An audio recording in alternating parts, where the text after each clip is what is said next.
Welcome everyone to another day here at the Damage Report. I'm John Iadarola, and it being Friday and all, hey Brett Erlich, how's it going? I am so happy and jazzed to be here with you, John. Just seeing your face brings me such joy because you're such a dear heart, a nobleman, a kind soul. Thank you for those compliments that were delivered with just a slight fault, John, and that's not my intent. It's just how I am as a person. Even though my last name means honest, it's very difficult for people to consider what I say as honesty. I've experienced that. I appreciate you putting, a strong face forward. Is that the expression? Considering that you in the last week have binged the entirety of Attack on Titan, and now you are facing a gaping void where Attack on Titan once was. I don't know what to do with myself after I finished all the episodes of Attack on Titan in a painfully short amount of time. I spent time on archive.org just to take just to lose my soul in it. I was able to be wildly productive in my actual job, not thinking about when I could get off and watch more Attack on Titan. Okay, so your life has become simpler recently. In any event, we're gonna be talking about some things not related to Attack on Titan on the show today. Other things will be related to Attack on Titan. No, we're gonna be talking about some of the legal developments when it comes to Donald Trump, who has made arguably the most explicit call for violence ever. And I say this fully aware that January 6th was a thing that happened. Aside from that, we have some strong pushback from people like Representative Ocasio-Cortez and Raskin when it comes to book bans. And then paired up with that, should the Bible be banned for the same sorts of obscenity that right-wingers are trying to ban any number of other books for? We've got stuff about guns and about trains and also, as always, our garbage people of the week. So that will be coming in the aftermath. Everyone tune into that. And along the way, if you want to send us any comments, tweets, or super chats, we would love to hear from you. Questions, comments, concerns, or a chance at a $100 Blue Apron gift card. We'll be giving one of those away at some point today. With all that said, Brett, you ready to talk about the news? Let's get into it, John, with my best pal. With let's together forward, palsies forever. Thank you. Okay. It's Friday, and so it's looking like Donald Trump will not, in fact, as he predicted or lied, is not gonna be arrested this week. But that doesn't mean he's not gonna throw a few more bombs, including what I'm about to read to you, which I believe, without exaggeration, I think, is the most explicit call to violence that I've seen from Donald Trump, a guy who has rarely been shy when it comes to calls for chaos and violence against his political opponents or persecutors. He bleated, "What kind of person can charge another person, in this case, a former president of the United States, who got more votes than any sitting president in history?" But no, Joe Biden is a sitting president, and he got way more votes than you, so that's factually inaccurate.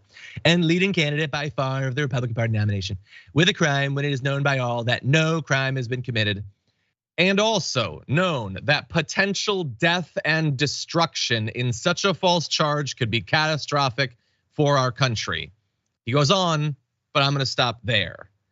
He is saying there is potential death and destruction if he is charged in this way. He'll throw in the word false charge. We know that it's not a false charge. I don't know that he necessarily can be successfully prosecuted when it comes to it, but it's definitely not a false charge. They did the hush money payments, that is indisputable. So Brett, I will admit, as I've had to occasionally over the past few years, that even I, a person who pledged years ago to never be fair to Donald Trump, and a person who definitely is plagued by terminal Trump derangement syndrome, initially this sort of just slid past me. Oh, it's him being him again. But this is so much worse than protest, protest, protest. He is threatening the prosecutor, which by the way, as others have pointed out, is literally a crime in New York, threatening a prosecutor. And this is not the only threat, we're gonna get to more. But this call for death and destruction is definitely not going to be over the line for most Republicans, but how could it not be?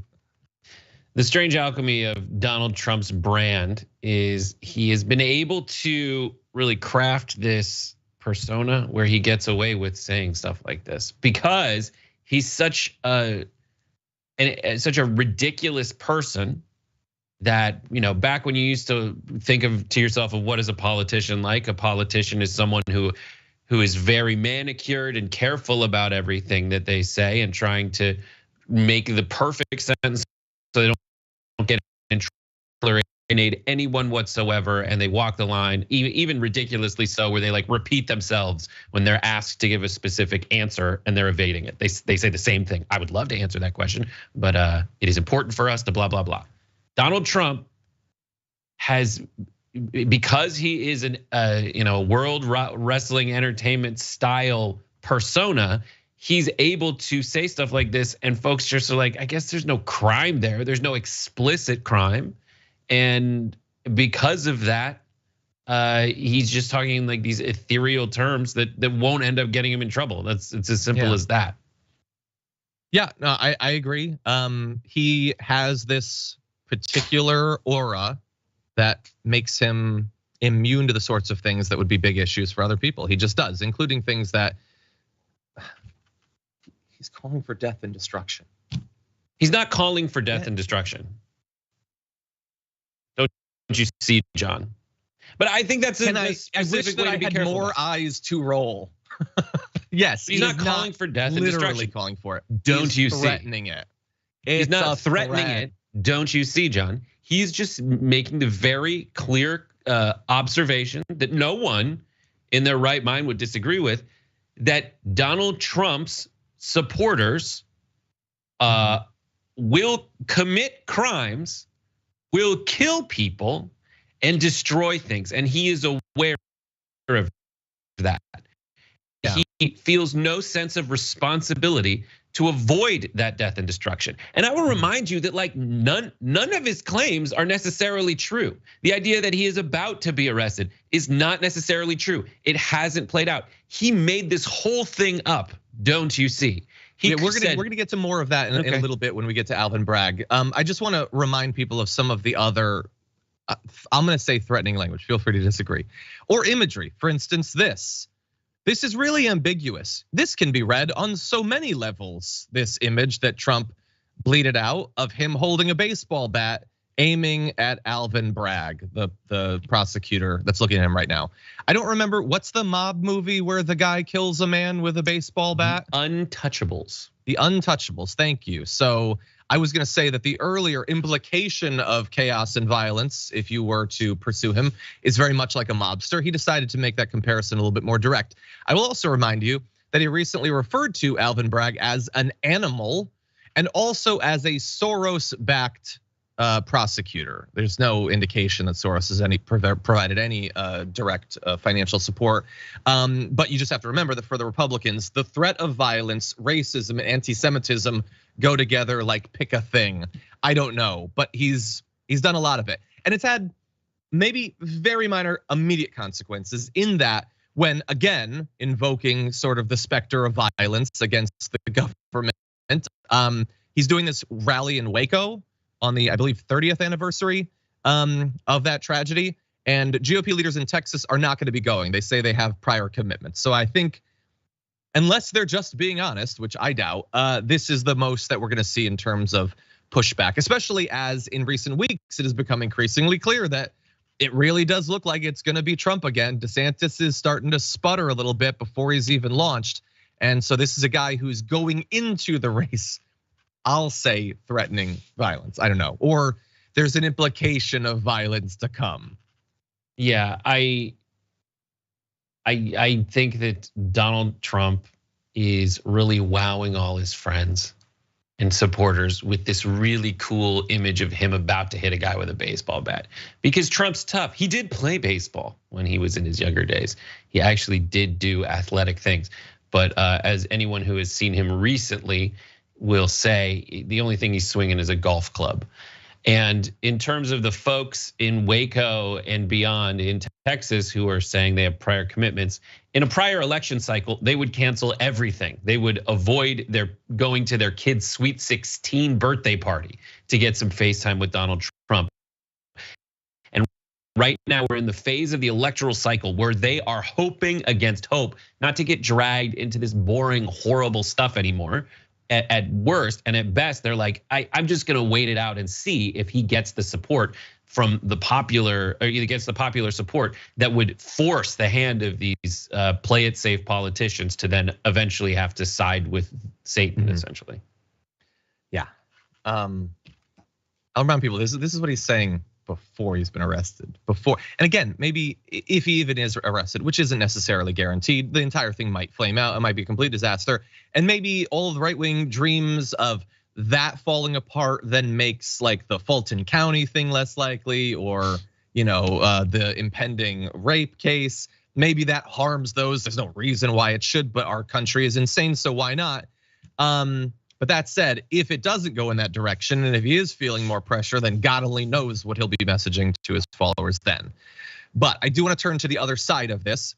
Earlier this week, Republican leaders, including Jim Jordan, were pressuring Alvin Bragg, the DA looking into Donald Trump when it comes to the hush money payments, to now testify before Congress because they like Trump and they want to defend him. That's basically it. Well, he has now responded to it, saying the investigation into Trump, quote, has been conducted consistently with the district attorney's oath to faithfully execute the laws of the state of New York. But the Republicans' letter was an unprecedented inquiry into a pending local prosecution and, quote, only came after Donald Trump created a false expectation that he would be arrested the next day, and his lawyers reportedly urged you to intervene. Neither fact is a legitimate basis for congressional inquiry. He also, by the way, even though it doesn't seem like this would be necessary, pointed out why he as a state official is allowed to look into these sorts of things. He laid out the laws empowering his office to conduct prosecutions, the quote, quintessential police powers belonging to the state, and accused the Republicans of treading into territory very clearly reserved to the states with an indefensible congressional inquiry that was being, quote, conducted solely for the personal aggrandizement, thank you, of the investigators or to punish those investigated, which is obvious. And by the way, like if you don't like Jim Jordan, it's clear why he's doing this. If you like Jim Jordan, first of all, seek help. Also, you know why he's doing this. Everyone on every side of this understands why it's proceeding the way that it is when it comes to congressional Republicans. But they do not, so far as I know, have any capacity to stop him from doing this investigation, which also, again, might flame out in a will, considering how everything in America has gone over the past 5 years or so. What do you think, Brett? It is very obvious that people like Jim Jordan only exist to put their face on camera, talk very fast, and hope people don't remember that he was at the Ohio State University when assault claims, sexual assault allegations arose. That is obvious. What's fascinating is that this investigation was triggered not by investigative reporting, not by actual proven inside sources, not by any of that, but by Donald Trump saying, I'm gonna get arrested. Which, based on intelligence Trump has acted on in the past in multiple situations, he's not great at really vetting his sources. And 700, however many court cases he's tried to bring before a judge regarding his own election, those have failed. The guy's not trustworthy with any of this. I'm not convinced that they were actually going to indict him. But even if it's true they were going to indict him, Jim Jordan is going to do this nonsense no matter what. They have like the committee to investigate the committee to investigate the committee going on in Congress. And this is at the same time when they say there's too many committees and too many government investigations.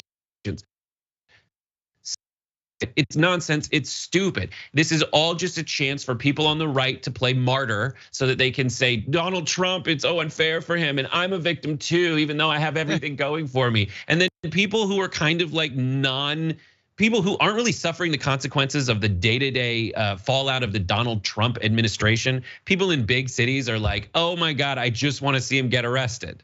And for better or for worse, I think that's kind of fun. Like it would be fun to watch him get arrested. What does it mean for everybody who's talking about the slippery slope of like locking up your political opponents?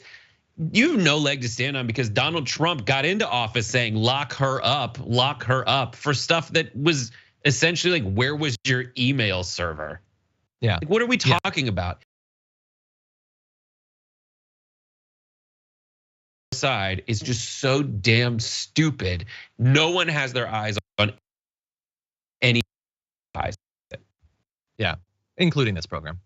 But anyway, and especially because I agree with you, it would be fun. Now, and him coming into office, with the locker up does not mean that he thereby deserves retribution. The charges still have to be accurate. And that's why we've said from the very beginning that other people can have a preference as to which of the many investigations would be the one that would result in him being arrested.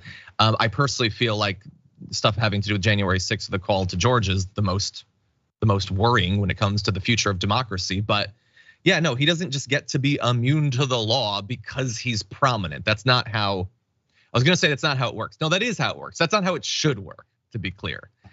Anyway, while we cannot yet deliver to Brett the fun that would be him being arrested, perhaps you can draw a little bit of schadenfreude from this.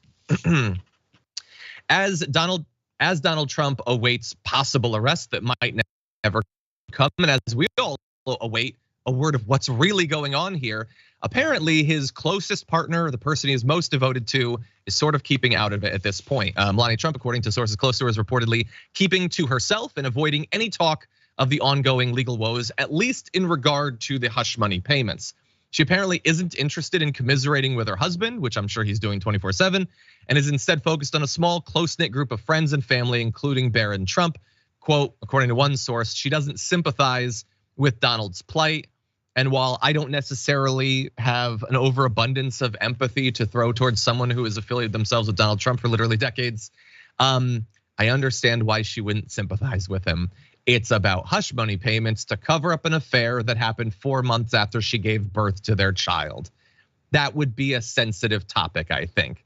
Apparently, she is, quote, leading her own life and still feels happy being at Mar-a-Lago, surrounded by people who love her and who never talk about reality or bad things about her husband.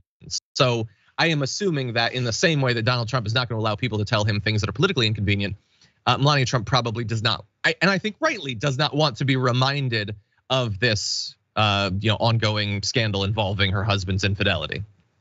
I don't think that Melania is upset that Donald Trump cheated on her. I don't think that Melania is upset that Donald Trump treated on her right after she gave birth to their child. I think Melania Trump is mad that this is a public case in which he cheated on her with someone she deems to be trashy and messy and gross. Yeah. That's what I think. I think Melania, who spends her time now after emerging from Slovenia to the heights of the fashion industry and gold-plated toilet world, just looks at Stormy Daniels and goes, with her, you told this lady who is having sex with my husband. That's what I think. I don't pretend to understand how the minds of incredibly rich, powerful people work. I would assume that if I were her, I would be boiling over the infidelity, particularly at that point. I don't know. That's how I would react. I don't care that, in my opinion, I think she's like, Donald, I don't care. I definitely don't want to have sex with you any more than I had to secure my ongoing alimony payments for the rest of my life and child support should this go boobies up. I think she's mad that that she's embarrassed. It's like, either keep it in your pants or keep it under wraps. And definitely, if you're having sex with a porn star, I mean every potential interpretation of keep it under wraps. Wrap it up, John. Hey. Wrap it up. No, I do agree with you in terms of sex positive, and I think you should support my take on that. I'm gonna push forward. But I do agree that, yeah, one of the things about infidelity that is doubly terrible for the victim is whether it's merited or not. I don't think that she should be ashamed of what this other horrible person did, but that does make it harder, I think, at the same time. And apparently we're not surprised to find this out. They live in separate quarters in Mar-a-Lago. Granted, there's room for it there, I suppose. They do still eat dinner together and attend events at the private club. They apparently see their friends for dinner. And the most amazing part about that is, they have friends? People who are like just socially want to hang out with Melania and Donald.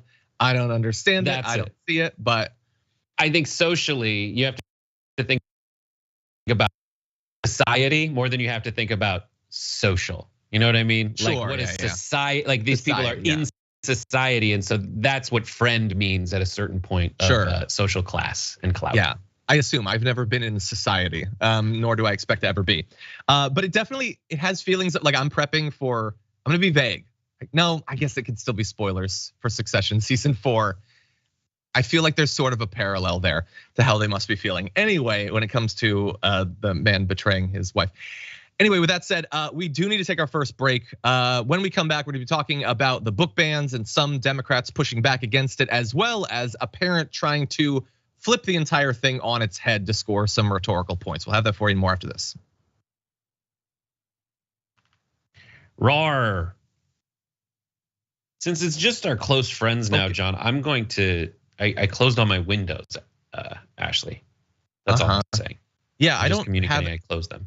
So this is inside baseball, everyone. I don't really have anything. No, it's me. I'm normal. It is you? Well, is Zorping good? That sounds like something from my D&D campaign.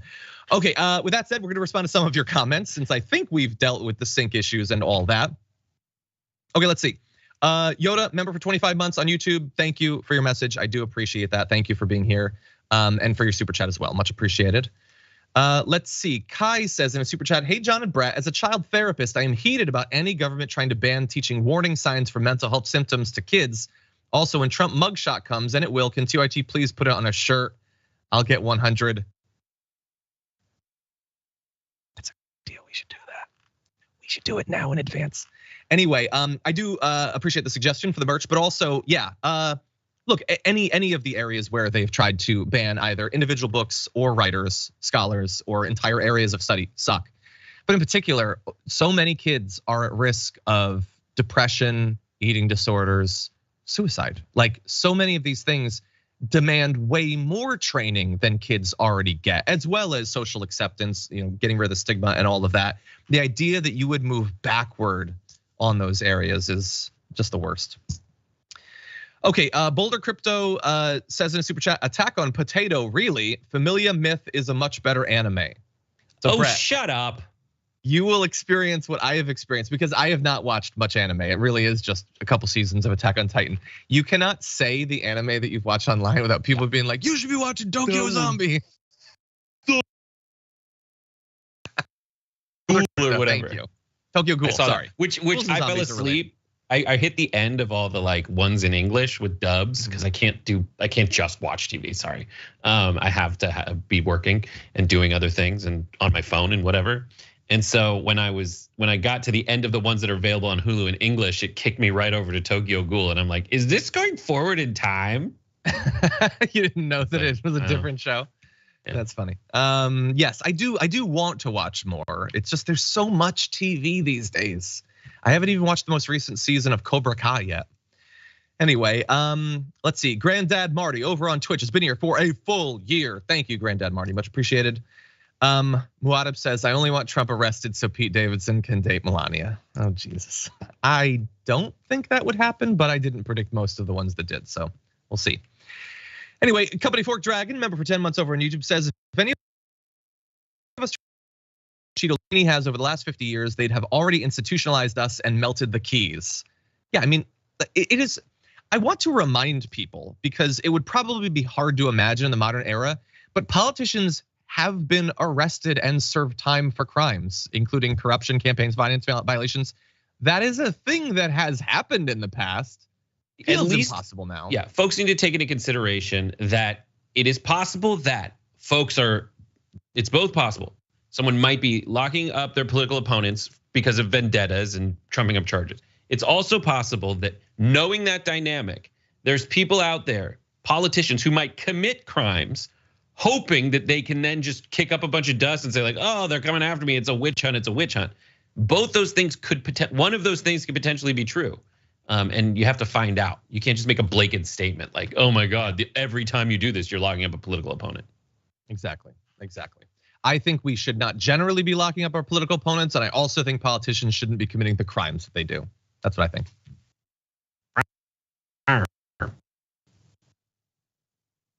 It's been a while since we've heard a dragon roar.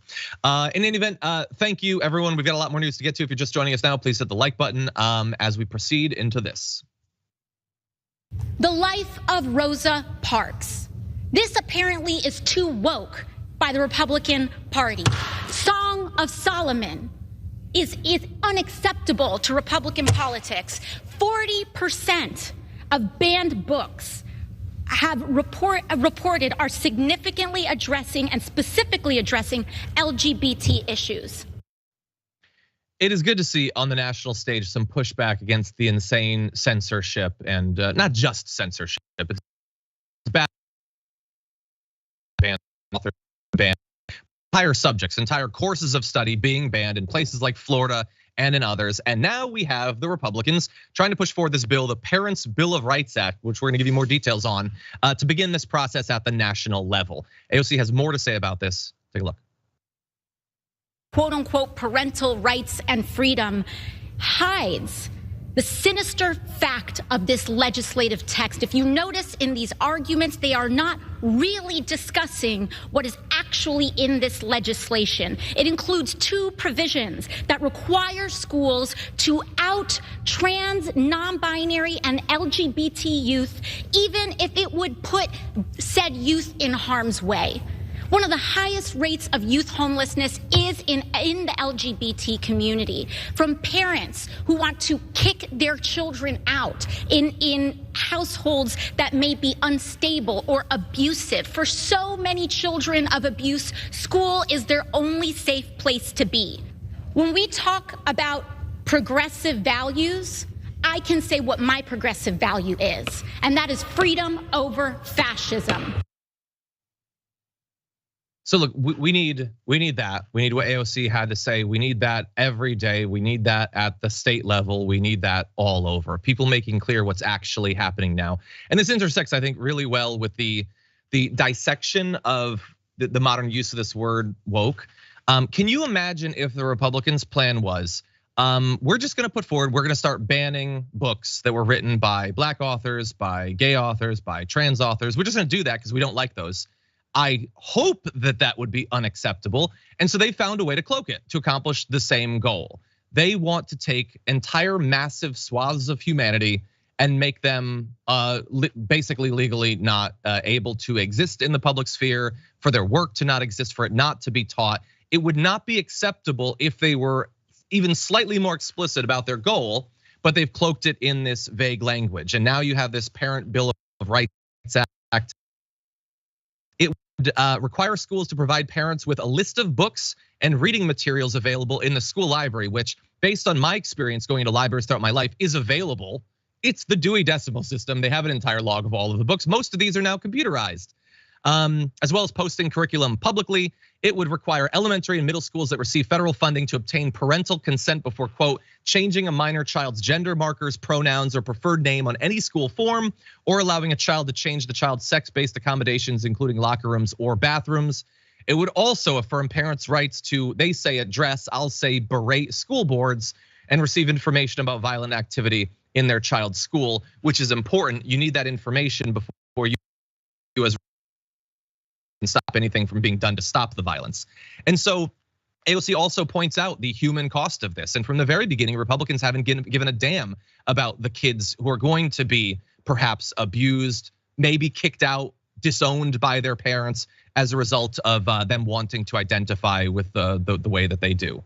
Brett, what do you think? I think that this was the plan. The plan the whole time was for them to 100% make it so that they could ban these books that give people of any civil rights, that advocate for understanding and compassion for anyone's experience, to see the world through anyone else's eyes. That is what literature is about. And the reason for that is because fundamentally, as I understand it, in its current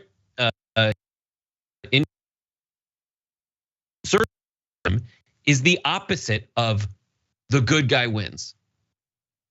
In conservative art, it's all a media play, so people like Ben Shapiro can start their own media houses. It's a play for folks that don't want justice to happen.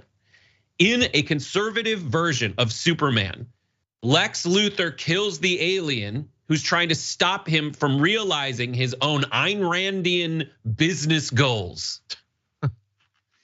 And then that makes them so angry that kids who just see things and understand them totally understand it. They get it, and they would reject a story where the bad guy wins. And so rather than better and and understand the value of empathy and all the themes in these books, the right wing just wants to silence them, which is hilariously ironic because they champion themselves as the proponents of free speech when all they want to do is censor everything that challenges their ideas. Exactly. Yeah, and it leaves you with a whole cadre of people who put out specials, books, and podcasts called Triggered, talking about all the things nobody's allowed to learn about anymore.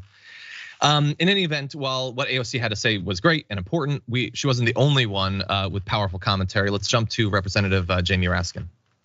Kyle Lito saying he's the kite runner about the dangerous fanaticism, authoritarianism, and abuse of the Taliban, a right-wing religious fundamentalist movement all about censorship and repressing women's control over their own bodies and their own fertility.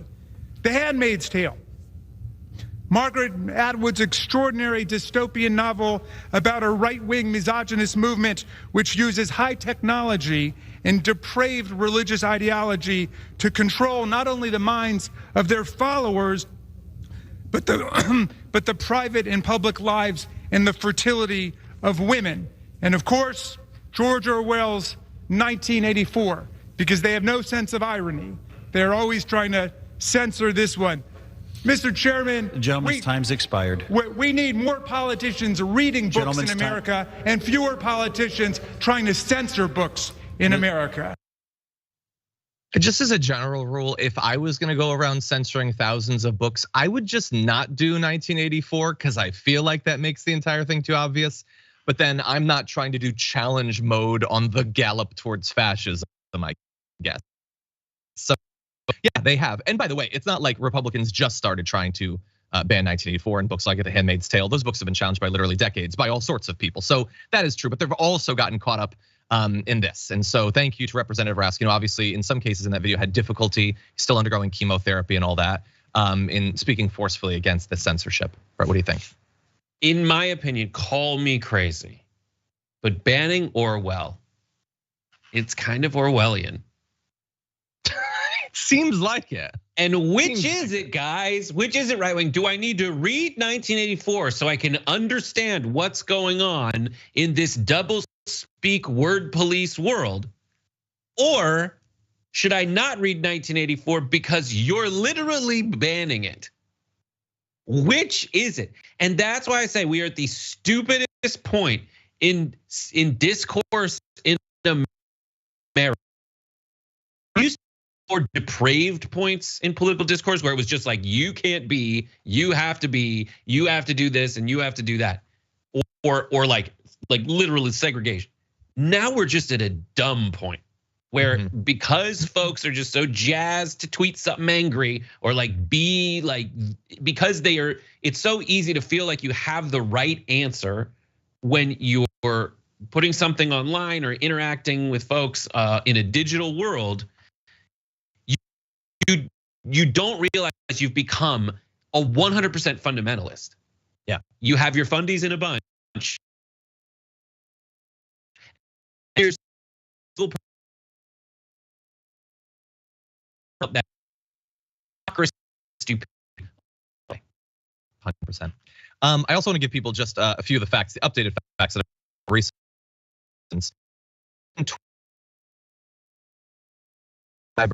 In 2022, 20 titles for censorship. That was up from the year before. I have to assume the only explanation for that is that books are 40% more obscene than they used to be. A vast majority of the targeted books were written by or were about members of the LGBTQ community and people of color. 90% of the individual challenges involved multiple books at a time. Now, why does that matter? Well, the ALA said that the skyrocketing number of challenges is in part the result of the use of book lists compiled by censorship groups, which exist, again, probably believe that they are in favor of freedom and against cancel culture, but they're literally organized to censor books around the country. Prior to 2021, most challenges involved a single book. And what's the difference between those two things? Look, I don't necessarily agree with reading a book and then wanting it to be censored for this part. At least implies that the person is familiar with the book. When this is people who are just taking lists of books that they have never read, would never read, have never have any intent to learn anything about, and then saying nobody who lives near me should ever read these books that I refuse to read, well, then you've fallen really far from the position of moral superiority that you probably assume that you stand on. And we really are seeing this all over. It cannot just be a thing where we're acting defensively in response to these. We need to have more and more places, and there is one state that's working on this right now that is doing laws to ban these sorts of blanket book bans and removing entire curricula from schools. So anyway, it is rapidly spreading at a pace even worse than we might have feared. Okay, with that said, we're obviously experiencing apparently major audio issues. So we're gonna be going to an actual break, a slate to try to fix. Okay. Are we on break? Okay. Listen, as you can see, there are some audio issues. We're at a slate. I think we're at a slate. We should go to an ADI, to a 4-minute ADI break. Yes.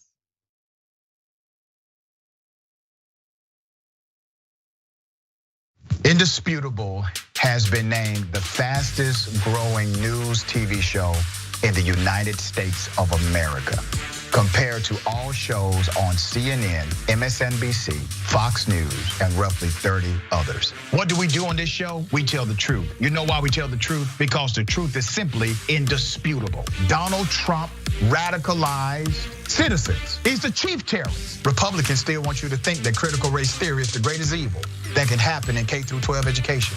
It's not even taught. I guarantee you this, David. If he would have taken a knee during the national anthem to bring awareness to the need for more money for cancer research in America, he would not have had that response.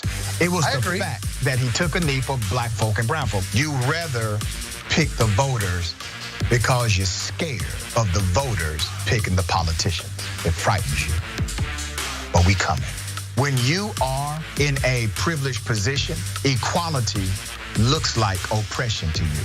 The Karenicity runs deep in this one. We provide a mirror for reflection and a mirror for correction. Don't touch me. Don't touch me. Let's put up the graphic of this Karen in peak performance. Boom. They want anarchy so they can start creating their own rules. Can you share with me some examples? When they were running around during the terrorist attack on January 6th saying, hang Mike Pence. So those are the people I'm talking about. That's a problem, correct? You work for Mike Pence, stand up for the guy. Do not allow the ideology of politics to evaporate the humanity that still exists inside of you. They don't stop, I don't stop. Racism won't stop, I won't stop. Systemic bias won't stop, so I won't stop. People still need health care, so I won't stop. People still need criminal justice systems reformed in this country, so I won't stop. And you won't stop either.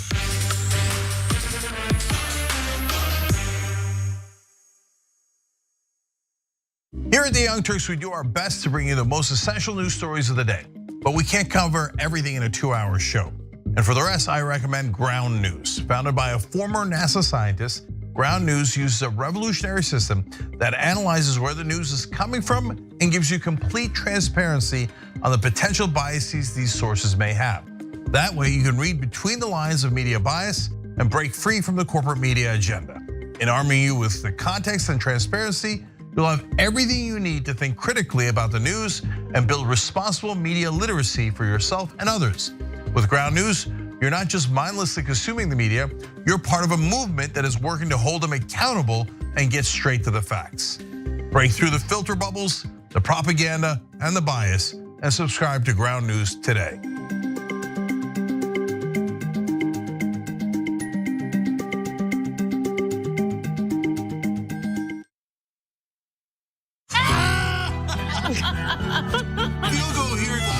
Time to switch to beer. Oh, man. Oh, God. Do your best. He's a little like... Let's go! Oh. Okay. No one's happy now. Give him another try. Oh! Wow. This is the weirdest game.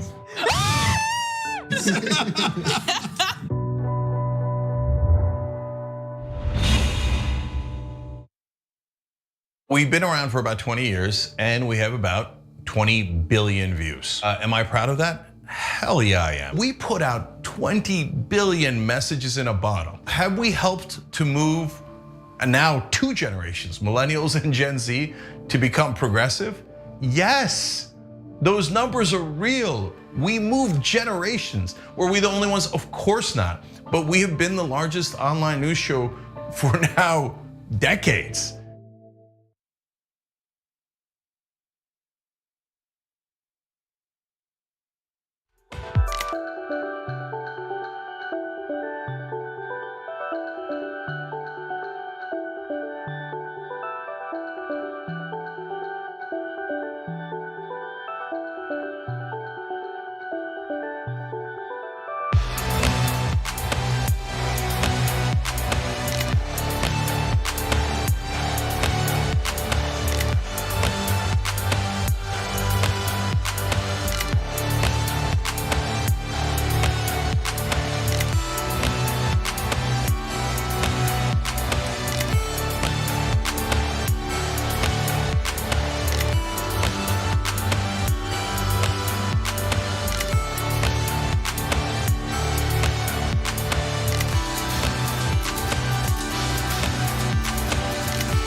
Welcome back, everyone, to what comes after Techpocalypse. Some sort of major stream or audio issues, but everybody behind the scenes is trying to get it working as good as possible, as fast as possible.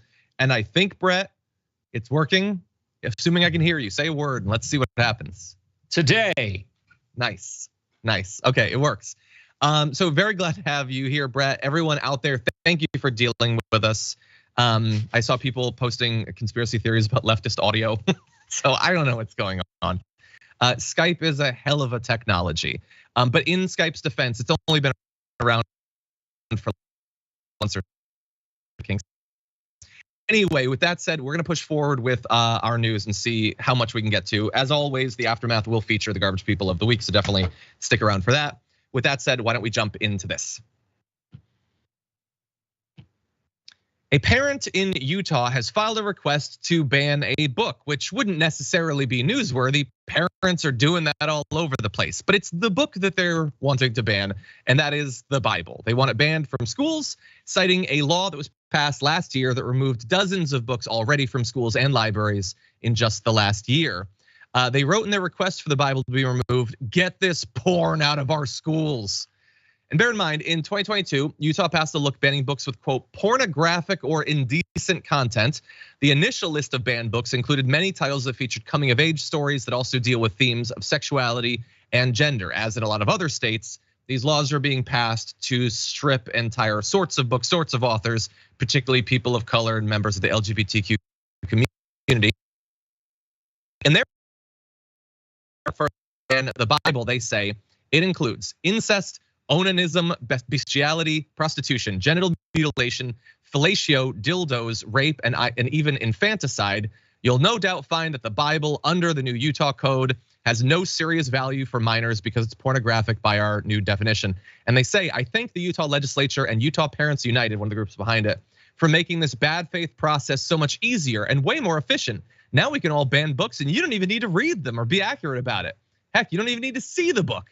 Ceding our children's education, First Amendment rights, and library access to a white supremacist hate group like Utah Parents United seems like a wonderful idea for a school district literally under investigation for being racist.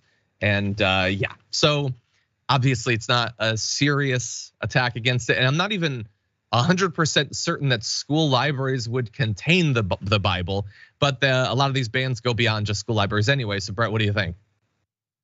I am 100%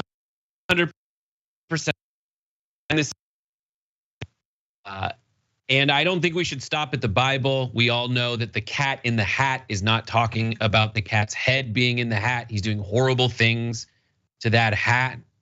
I think there's a children's book called "Are You My Mother?" and that's should be gotten rid of because of it's one single parent households and then not paternity tests, and that's a little bit too much to talk to kids about. I think also calling it infanticide in the Bible is really underselling the true wrath of the Lord, because it wasn't, there's people might be thinking, oh, God had a weird thing about killing kids.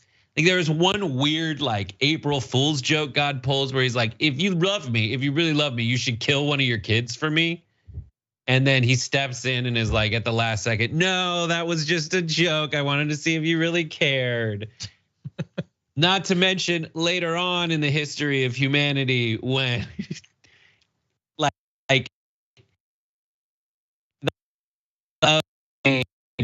Passover story is that like you have to sacrifice sheep babies and paint them over the door of your house or else God will kill your human babies. Like that's really weird. There's a lot of infanticide in the Bible, and I am for anyone who tries to ban it on the same terms, because it really does expose the ridiculousness that is not just a fringe thing of the Republican Party. This is a way into their hearts. This is the explicit strategy of people like Ron DeSantis and Donald Trump and Fox News and everyone in establishment level communication on the right. Yeah, 100%. Yeah, when you bring up some of the examples of what's actually in it, it's very easy for us to look back and be shocked by the things that were in books and TV shows and movies in the past. But sometimes you look at it and you just think, how was that ever okay? How did anyone think that was acceptable years ago? But I like it being used in this clever use. Again, it's not gonna be banned, and I don't think books should be banned. I don't think religious text should be banned. But if you can do this in a way that maneuvers your opponents into looking even more ridiculous, I think that can be a good call. And that happened on a very personal level in this. It's not just a good sort of like meta commentary in the book bans, but in response to this proposed ban of the Bible, Representative Ken Ivory, the chief sponsor of the bill, called the parents' request another example of, quote, antics that drain school resources. And here is a picture of Ken Ivory. Quote, this stuff, it's very unfortunate. There are any number of studies that directly link sexualization and hypersexualization with sexual exploitation and abuse.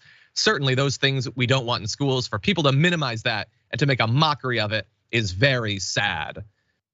Sure. Look, I think that this is an example of antics that drain school resources, both the push to ban the Bible as well as the entire GD thing. All of this is a waste of time for school employees and teachers who did not have an overabundance of time to waste to begin with. And these issues of child abuse and sexual abuse are very serious.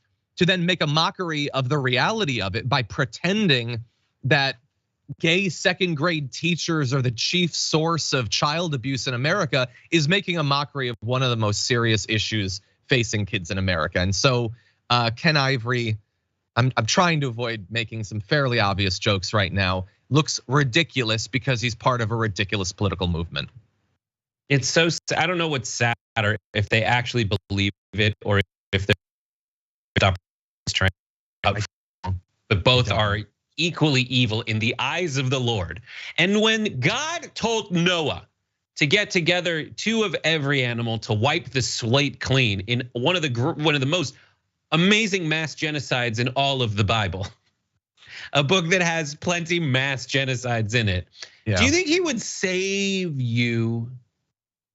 Do you think he would save you, Ken Ivory? I don't think so. Not the person who is doing anything in the name of the Lord and freedom that is absolutely disingenuous at worst and misguided at best. And when I say best, it's still pretty bad.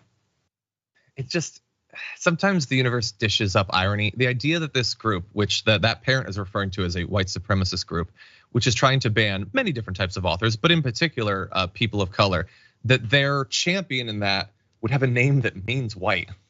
Yeah. Just almost too perfect. Thank you, universe. We got time, I think, for one more story.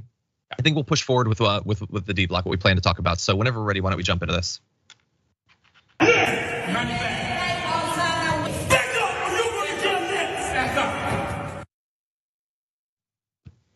What you just saw is a brief snippet of a father of a victim in the Parkland mass shooting who lost his son, Manuel Oliver, being arrested, being brutalized in that particular way because he committed the crime of interfering with a Second Amendment related hearing that was ongoing. So Manuel Oliver ended up getting barred from the place and then driven to the ground. And we don't know exactly what immediately led up to it. That's the only video that we have. But we do know is that he was the only member of his family who was treated incredibly poorly by the Republicans managing this hearing. Patricia Oliver also ended up getting hauled out of the room. Take a look at this. When I decided to be a mom, I am a mom all the way. I don't need BS from anyone. Officers, we have this woman.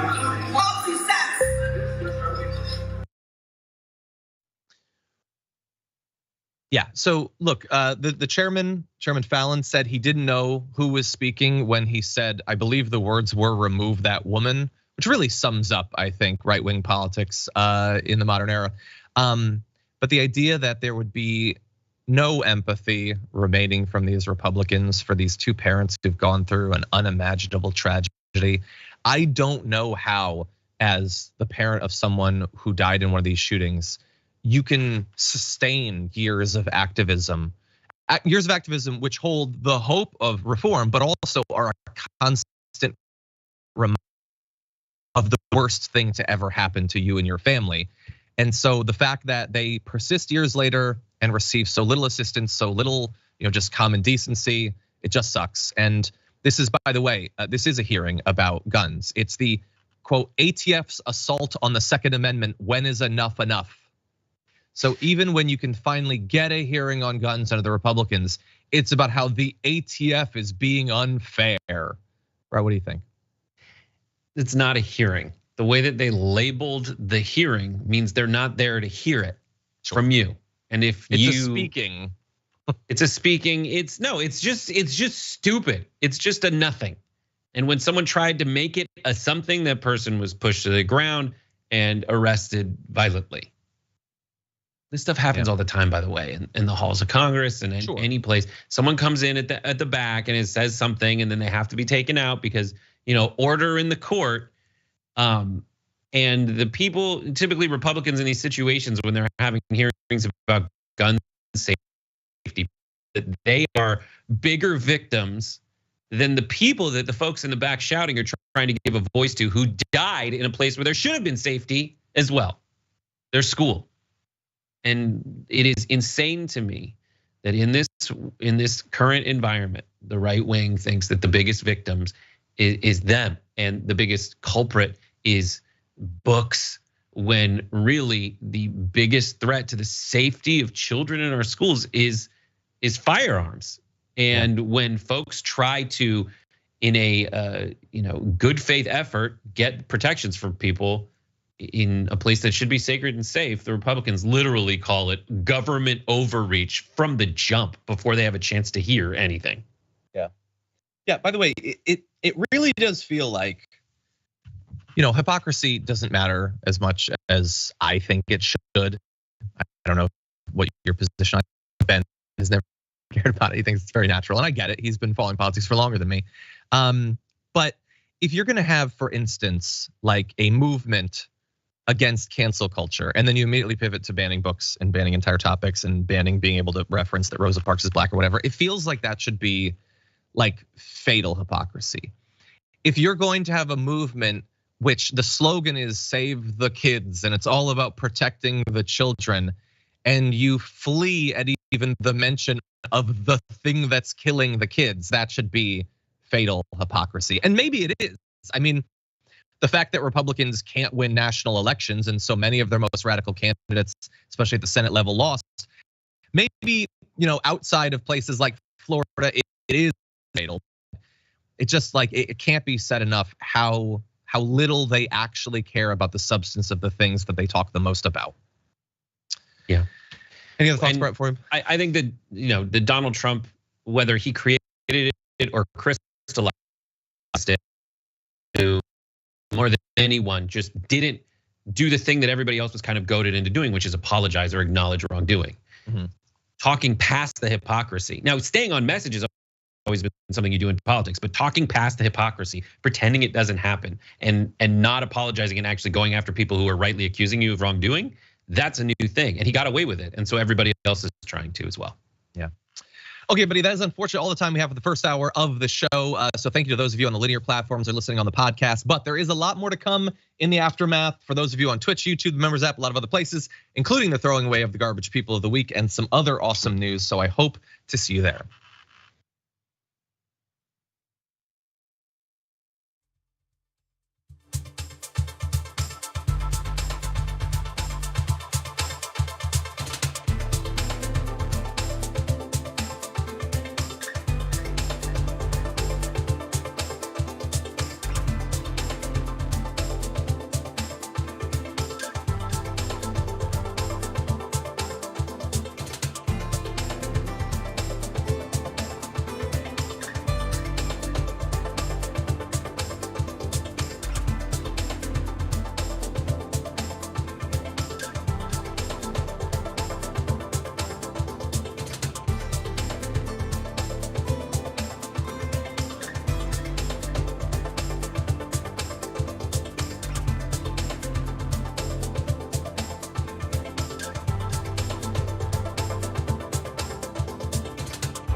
Welcome back to the Aftermath, everybody. I'm John Iadarola. Brett Erlich joins us again. Brett, how's it going? And is there Game Busters? What's going on in the world? There is Game Busters tonight. It's not just a rumor. You too can participate. It'll be extremely exciting. 8:30 p.m. Eastern at twitch.tv/TYT. We're gonna be playing some Jackbox games, I believe, and you guys are gonna have the time of your damn lives. It'll be a great opportunity to just cut loose after this fun and fancy free week. Brett, what was the winner of the bracket on Wednesday? We ended up having too many things so that we couldn't do television, but we did on Wednesday's Happy Half Hour, which everybody should check in on. We do battle brackets where everybody votes on what their favorite thing is in a specific category. We used the Twitch polls along the way, and we did the best movie from an SNL alum, and we had to kind of revise it to be like either written by an SNL actor or starring them as their character. And so the winner was Ghostbusters. Okay, yeah, I could see that. There's a lot of good ones when you really think about it, but yes. It went up against Austin Powers in the final.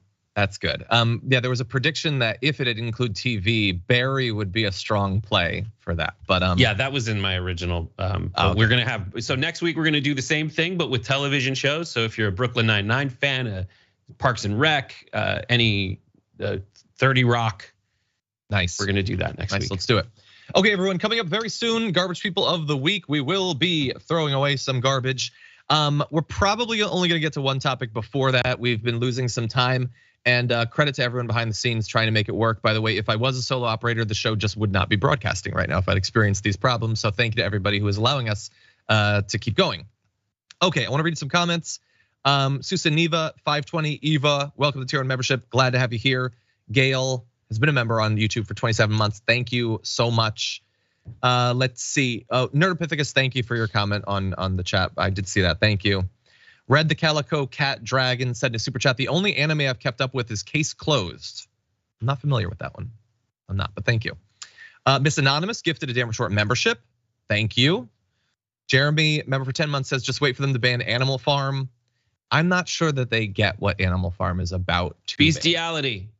No, there's no implication. They're animals. How do do you think animals happen, John? And they're anthropomorphized, which is Greek, and they had. Importantly, they're also innocent. By the way, so Gabriel, I saw your super chat. Thank you. So my position remains what it's always been. I believe that everyone should be referred to exactly as they want to, specifically in terms of pronouns, all of that, both in government official documents and also in personal situations. That's my position right now, and I believe that most people viewing the show know that that's been my position. But thank you for your comment, and your question. I take the opposite. I don't think anyone should be allowed to chime in on how they want to be referred to. I personally think I should be blindfolded with darts in the center of a circular room, and every word is on the walls. You spin me 3 times like it's pin the tail.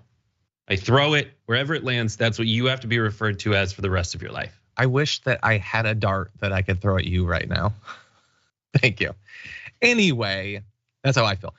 Who's Nithik says, doesn't it just figure that someone as honorable as Jamie Raskin ends up getting cancer? GD, I sure hope everything goes well for him. Lymphoma is really awful, 100% agree. And credit to him for continuing to do his work while struggling with this. I think it would have been perfectly reasonable for him to take, months off or whatever. But obviously, heart goes out. Rosalie says, in my Catholic high school, we were required to read 1984 and Fahrenheit 451. That was my start of hoarding books. I just bought Rosa Parks' book for my great grandsons. Hopefully, I think maybe this will lead to a lot of people, making books available. And maybe if you ban it, then there will be a sort of cultural counter reaction where reading books becomes cool. I hear that book talk is a big thing. So maybe we'll see some of that. Okay, with that said, we can fit in, I think, one good topic before we get to the garbage people. Let's jump into this. We have grave concerns with the passage of the Anti-Homosexuality Act, AHA, by the Parliament of Uganda yesterday. The bill is one of the most extreme anti-LGBTQI+ laws in the world. Human rights are universal.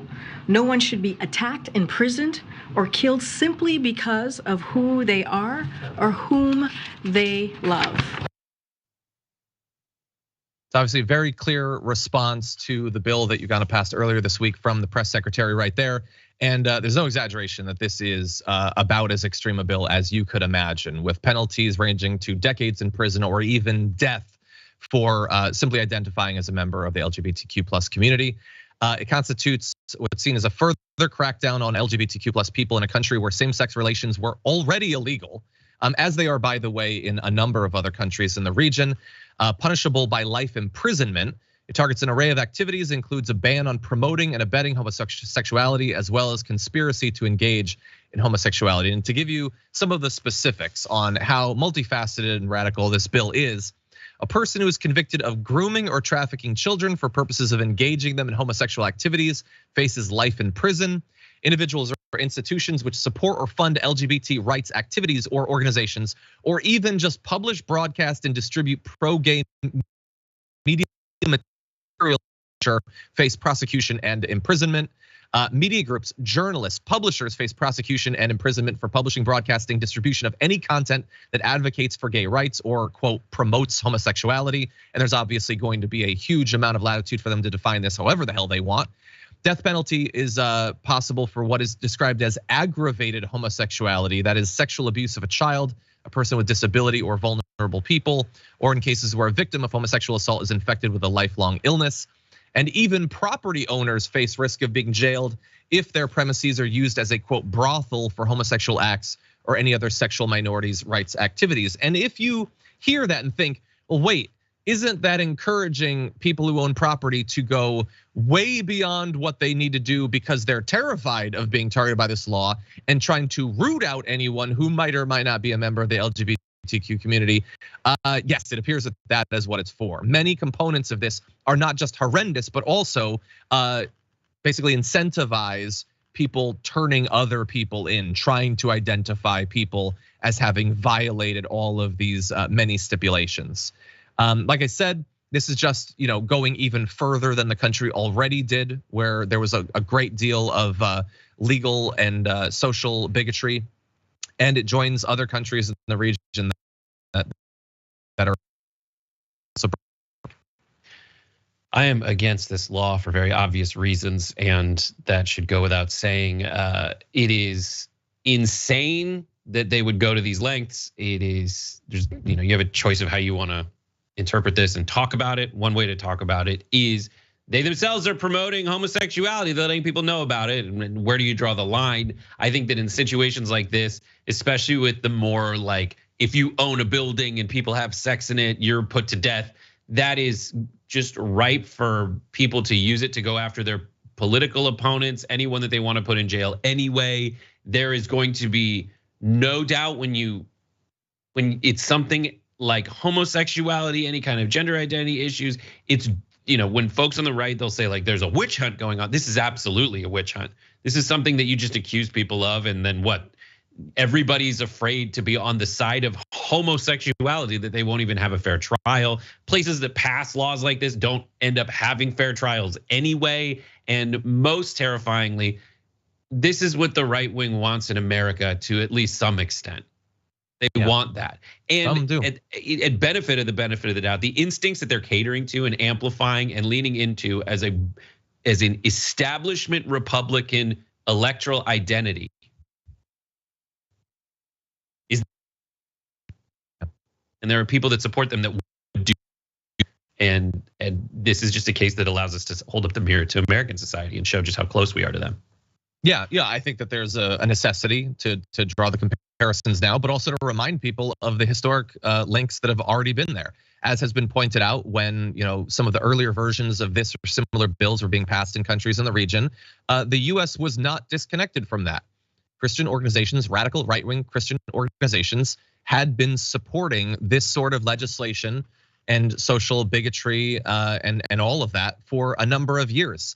I have no idea whether it still would have reached this point if not for those organizations, but that's what they were pushing for. In the end, they got what they wanted in Uganda and a number of other countries. So now the question is, going forward, what's going to happen?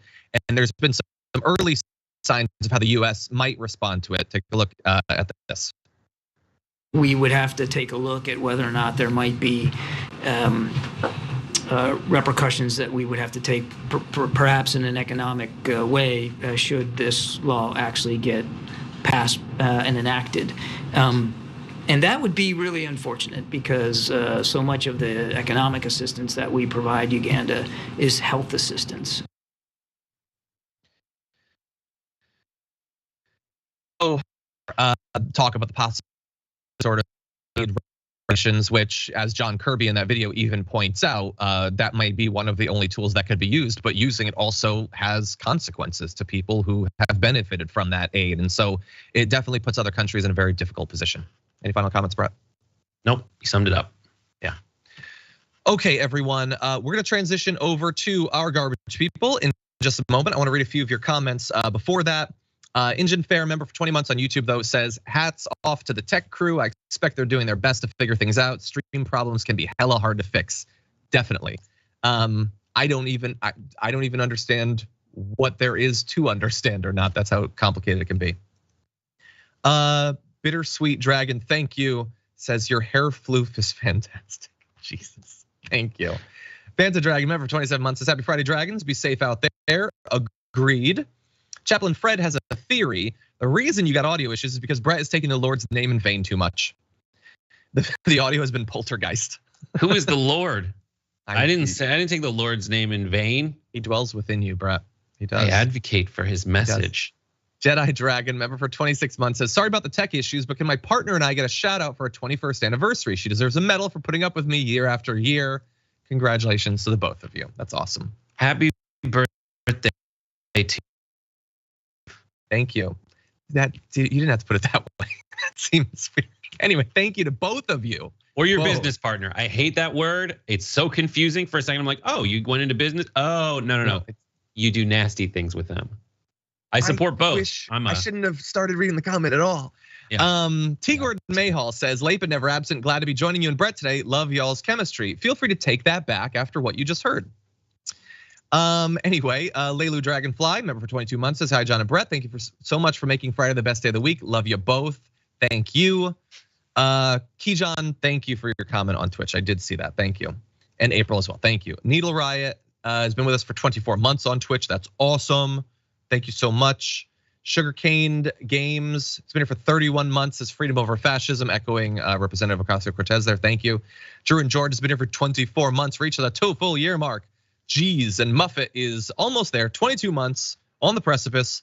And Blue Tech the Belgian Dragons at 29 months. Thank you so much as well. Hopefully we can get to some more comments. There's a lot that have come in. Apologies, the tech issues took away a break where we would have been able to respond to those. With that said, it's the end of the week, and so it's time to take out the trash.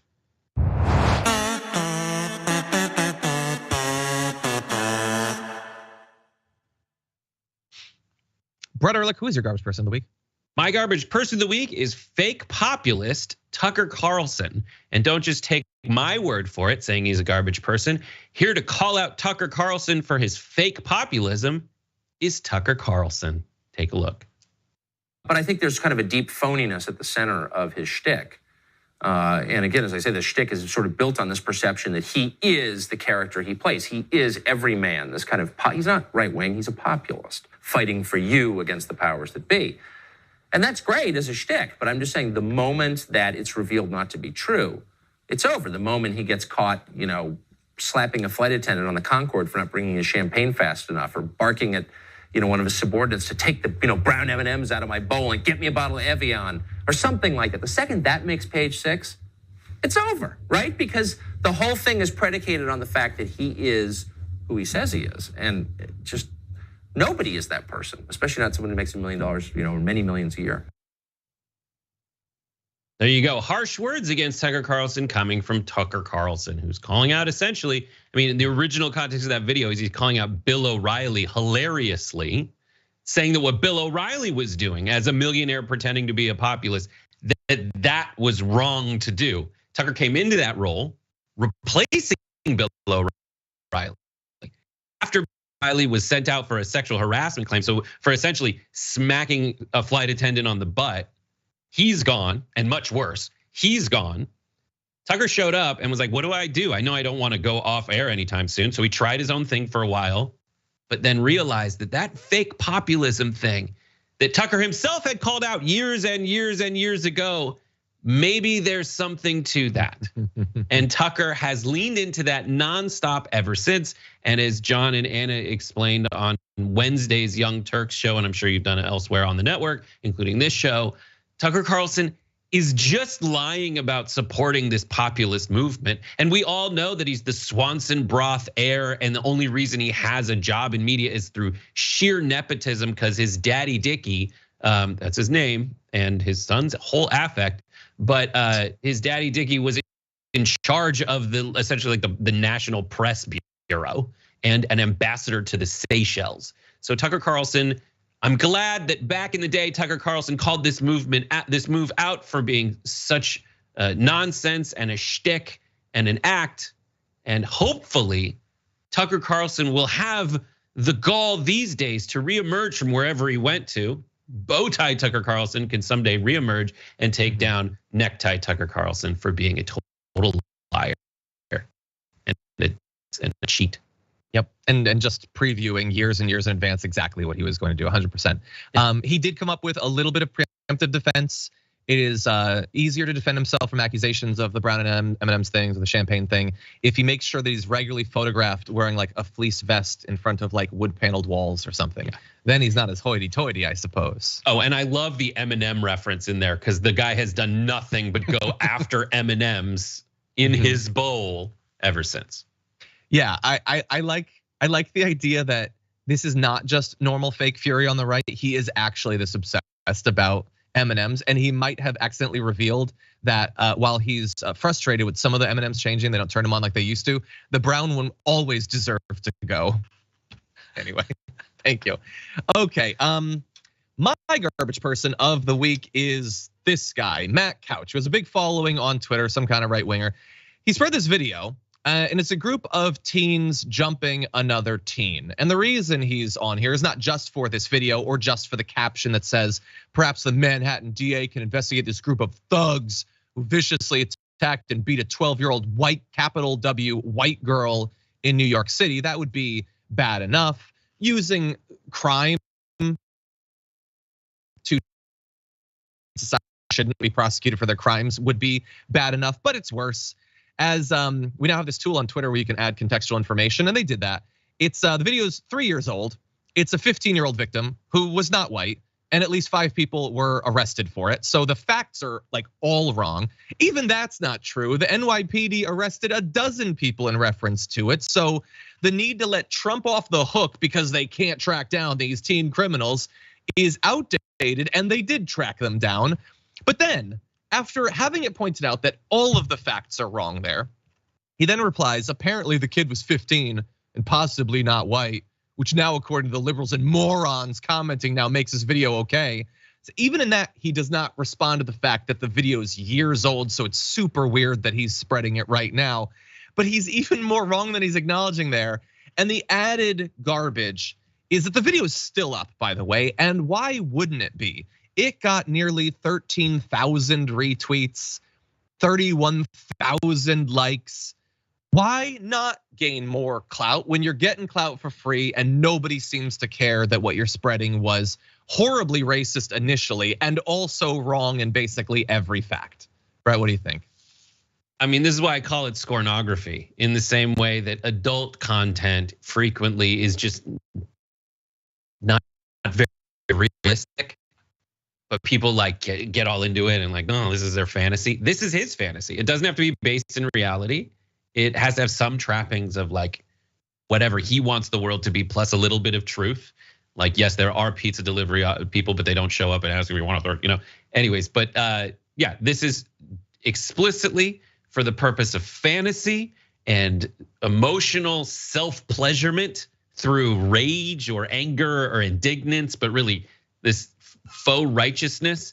And at the end of the day, they don't care if it's based in any sense of reality. Yeah, 100%. Well, those are our garbage people, but we also want to shout out the 51,000 of you who voted for the community garbage person of the week. And here are your top 5. This is actually a pretty split one. Coming at number 5 this week with 11% of the vote is the Texas judge pushing pro-life views during an abortion pill case. honestly, there's been so much horrendous commentary and legislation around those sorts of issues. I'm not even sure what that one's referencing. But number 4, 13% of the vote. It's college hockey player for pushing an amputee's wheelchair downstairs. Jesus. They were not in it. They were not in it. Okay, they were in the bathroom at the time. It was at the top of the stairs, and they just pushed it out for fun. Absolutely horrendous. Number 3, 20% of the vote. Sarah Huckabee Sanders for weakening child labor laws. That one I am familiar with. Just horrendous. Save the children so they can work in the mine. Number 2, 21% of the vote is the House GOP for trying to protect Trump from an indictment throughout the weekend. That will certainly continue, but no, far and away, 35%, you have Trump as the garbage person of the week for calling for protests for his potential indictment. And he won with like 14% of the vote in advance or over and above number 2. Can you imagine if they had known he was going to talk about death and destruction? I think he earned his spot in the can this week. Thanks, Donald Trump. And thank you, Brett. Thank you for joining us on the show today and closing out the week. Really appreciate you taking out the time. And check me out on Rebel HQ this weekend. You'll see the video I played for Garbage People in a completely different context, more focused on what Bill O'Reilly is up to now. Oh, geez. So check that out, Rebel HQ, and that goes up at 2:15 p.m. Pacific on Sunday. So awesome. Don't forget to subscribe and follow my playlist there because it really is just going to change your life. It is there's no coming back from that. Anyway, thank you everybody. Indisputable is up next. A reminder that I'll be leading the first hour of the Young Turks Power Panel later on today with Cenk Uygur and Emma Vigeland. So everyone definitely tune into that. Should be a lot of fun. For now though, stay safe out there, stay sane out there, and I'll see you soon.